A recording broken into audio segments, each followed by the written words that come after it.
Thomas and Percy are good friends, but sometimes Percy teases Thomas about being frightened, and he doesn't like that at all. One evening, he was dozing happily while Percy wanted to talk. "Wake up, Thomas. Are you dreaming about the time you thought I was a ghost?" "Certainly not. Anyway, I was only pretending to be scared. I knew it was you, really." Percy went on teasing him. "I hope the guard leaves the light on for you tonight." "Why?" asked Thomas. "I quite like the dark." "Oh, really?" exclaimed Percy. "I am surprised. I always thought you were afraid of the dark. I wonder why." Thomas decided to say nothing and went to sleep instead. Next day, Sir Tom Hack came to see him.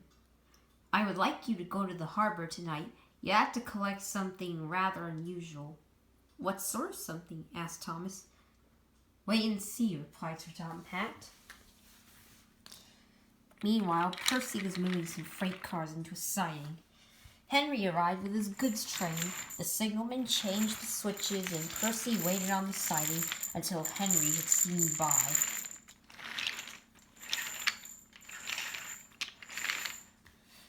Then there was trouble. "The switches are jammed," called the signalman. "I can't switch them back for Percy. The workmen will have to mend them in the morning. It's too late now." Said Percy's driver. "I'm sorry, Percy, but you're going to have to stay here tonight." "Where are you going?" asked Percy. "Home for tea," replied the fireman. Percy was speechless.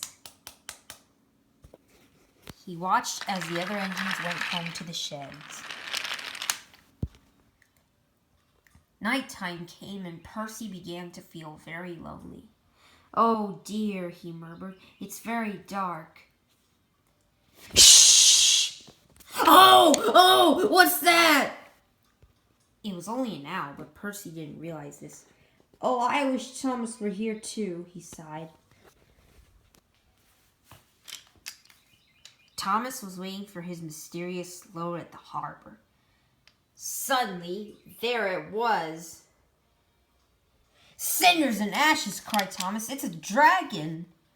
"Don't worry," laughed his driver. "This dragon is made of paper. It's for the carnival tomorrow." Workmen lifted the dragon onto Thomas's low loader and put lights all around it for protection. And then Thomas set off into the misty night.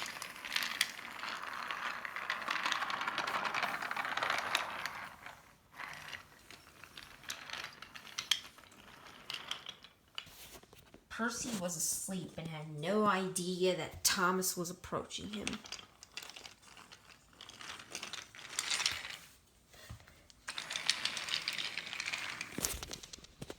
Percy woke up with a startle. "Help!" cried Percy. "I'm not going to open my eyes until my driver comes." Next day, the switches were mended and Percy went off back to the junction. Gordon was just about to leave with the express. "You'll never guess what I saw last night." Gordon was in no mood for puzzles. "I'm a busy engine. I don't have time for your games." "I've seen a huge dragon. It was covered in lights." Gordon snorted. "You've been in the sun too long. Your dome has cracked." When the other engines heard about this, they started laughing and teasing Percy.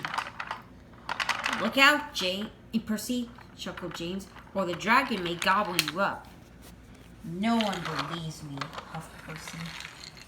Maybe I did imagine the dragon after all. But he soon found out that he hadn't. "Help! Save me!" cried Percy. "It's all right," whistled Thomas, and he explained about the carnival. "By the way, how was your night out?" Percy decided to tell Thomas the truth. "Well, Percy," said Thomas, "we all get scared sometimes, but if we're not afraid to tell each other, then that means we're quite brave, too."